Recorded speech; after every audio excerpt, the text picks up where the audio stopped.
all. You were on CNN. I know Clarissa Ward, the correspondent that you were very passionate towards. In my opinion, having worked at CNN, she is one of the best foreign correspondents in the world. And I felt absolutely has tried to straddle this very tricky line of reporting fairly and accurately on what is a horrendous conflict. When you look back at yourself in that exchange with Clarissa, how do you feel about the way that you addressed her? Do you have any regret? Or do you feel you could have expressed yourself differently? Or do you feel that it accurately represented how you were feeling? I'm not going to waste my time talking about the report with Clarissa because this takes away from the point. You mentioned before there was a deadlock in the debate. There's no deadlock in the debate. There is terror in the debate. You are unable to debate with Israel because what's happened so far is we're witnessing the sick relationship between the United States and Israel, where basically the United States has given a permission for Israel to have genocide on ground. And what's happened is we're seeing no one can say no to Israel. The United Nations isn't able to say no to Israel without repercussions. Media figures aren't able to say no to Israel without repercussions. So what ends up happening is that you're basically raising a spoiled brat you're unable to say no to that has now grown up to be a sociopath.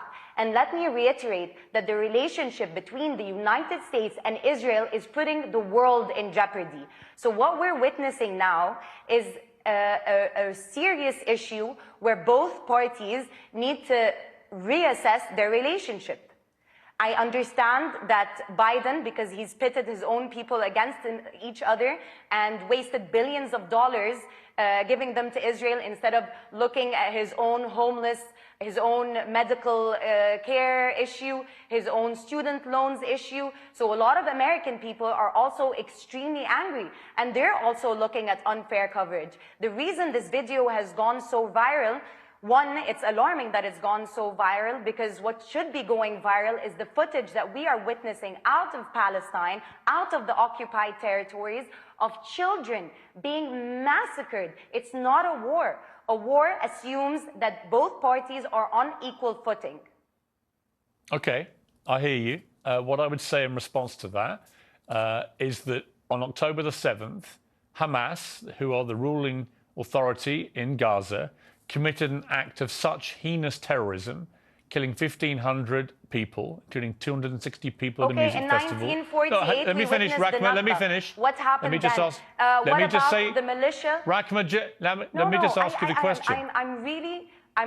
No, you have to let me ask a question. I've been very polite to you and respectful. I've let you have your say. I'm going to say something now to you, and you can respond. Bear in mind there's a delay, so this isn't exactly the easiest debate to have.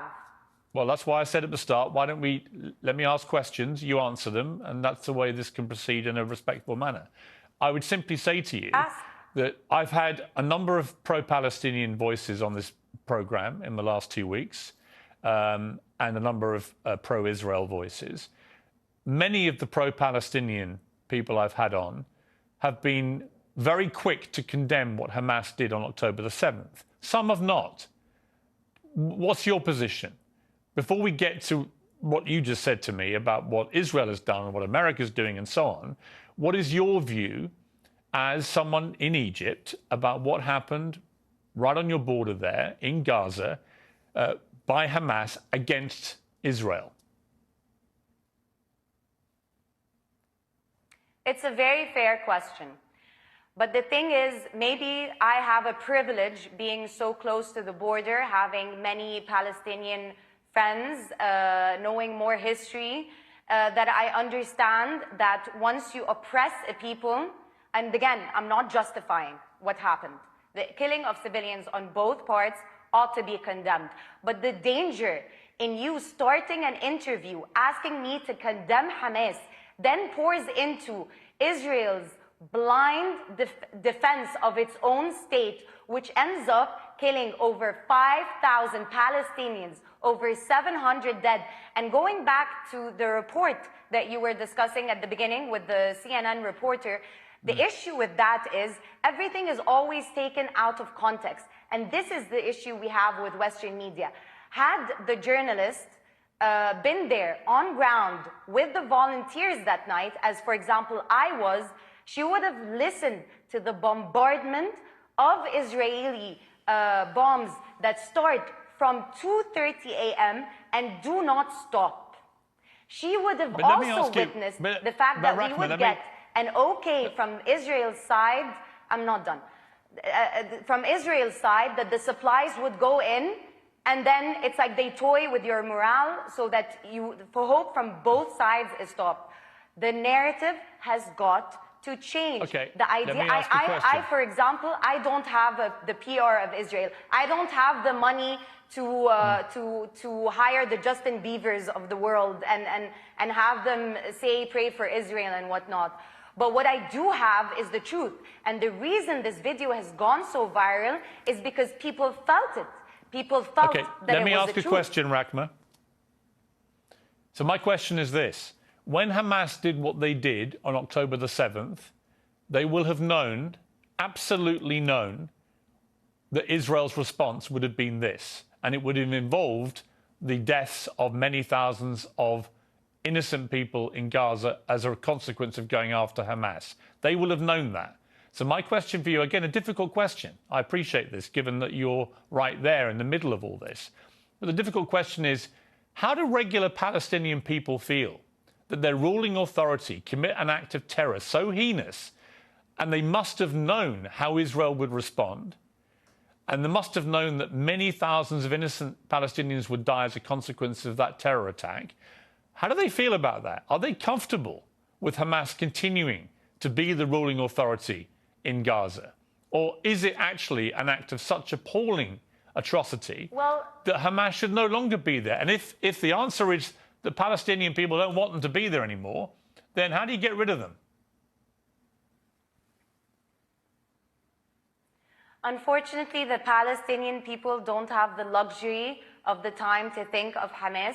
The voice notes we're receiving from our Palestinian brothers and sisters from under the rubble, from mothers who've lost their children, from home families that have been eradicated. The sentiment we're getting from the Palestinian people is, do they see us? If the United Nations, that's whole premise was to avoid this kind of genocide, was created to avoid this kind of humanitarian crisis, cannot stand up to one spoiled brat of a fascist organization, then where are we in this world? And what's sad is that it's a top-down movement. You have the United Nations unable to speak to Israel. You also have the people at work who cannot hold the Palestinian flag, who get fired on the spot. I've had people who work in New York text me and tell me that they've been fired on the spot. Rachma, you know what else I've had that unfortunately I cannot show? Screenshots, last thing, screenshots of emails from prominent news channels where anchors, where younger people are emailing producers, begging, are emailing one another, begging, why aren't we showing the other side? Why aren't you showing the other side? Because what's happened is that I have to be able to Israel has given you a brand book where you can, so that you can be prim and proper in front of your own people. I have to be able to respond, They've been very Rachma. clear about their intent. They've been very clear since the Haganah. You have to let me respond now, okay? I'm listening to you respectfully. I am not the media. I've given more of a platform to pro-Palestinian people, including yourself, than any other show in the world. So I resent the suggestion that I'm just like everybody else. Which is in itself a problem. I have deliberately given large chunks of my show each night to voices like yours to tell the side of the Palestinians. But again, I come back to this. You talk about genocide by Israel against Palestinian people. What do you call the Hamas stated intent? They've made no secret of it. It's their stated intent to wipe Israel off the face of the earth, to kill all Jews. And that's exactly what we saw them try to do on October the 7th. What do you call that if it's not genocide? But you've seen that from the other side. You know, it's interesting because this point brings one to be called and dubbed anti-Semitic. You know, I believe that Israel is the most anti-Semitic entity ever. We used to live with our Jewish brothers and sisters here in the Middle East and in Palestine, and the creation of Israel on a racist premise differentiated, because you didn't have Jewish Arabs or whatnot. You just had Arabs. They were Christian. They were the people of Palestine. You're not answering my question, They were Muslim. They were Jewish.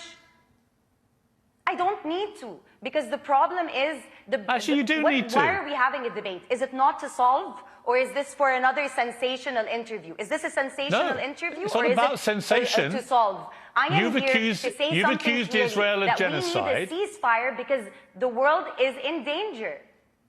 I have accused Israel of genocide. I am accusing Israel of genocide. And I'm simply saying to you, this is a genocide. And they I'm have simply said saying it's a genocide. Rachma, I hear you, and you're perfectly entitled to that view, although Israel would contest that characterization of what they have been doing, but many would agree with you.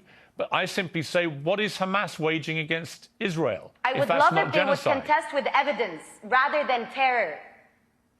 Yeah, but do you not agree with me that what Hamas is doing is clearly... Do you not agree with me that clearly what Hamas is waging against Israel is also genocide by your criteria? I am, you know what's, again, this is a dangerous debate, because what you're trying to put me in is, once I condemn... Just asking you a question. Once I condemn these people, what that then means, why is this dangerous for me? Because what that then means is that you can then answer me and tell me that Israel has the unequivocal right to defend itself, what that means is that they eradicate a people who end up being your Halloween you're costumes. wrong. No. So why not put a stop to this now? Let me clarify. They're not on equal footing. Let me clarify. Israel, like every country in the world, has an absolute right to defend itself. Right? Israel has a right to defend itself. The question now is against women and children? Let me finish my point, Rachma. Look at the evidence. Let me finish my point. How many Palestinians have died? If you're not going to let me finish my point, you're not going to hear what I have to say. Israel has a right to defend itself. But the longer this war goes on, the more that people are saying to Israel, what is proportionate? How can killing many thousands of Palestinians, innocent women and children, how can that be right? If what happened on October the 7th is wrong, how can this be right? And it's a very fair point to make. But my point about all of this is you want peace, I want peace. The President of the United States and Queen Rania and others saying we've got to get to a two-state solution. To do that, you've got to have leadership which can be trusted by the other side. There is no way that Israel will ever trust any leadership involving Hamas. And I would say the same, by the way, about the Palestinian view of Benjamin Netanyahu. I don't think they trust him either. I think you need new leadership on both sides. And that's where the conundrum's going to be. How do you get to that place where it's no longer Hamas controlling Palestinians and no longer Benjamin Netanyahu in charge of the Israeli side?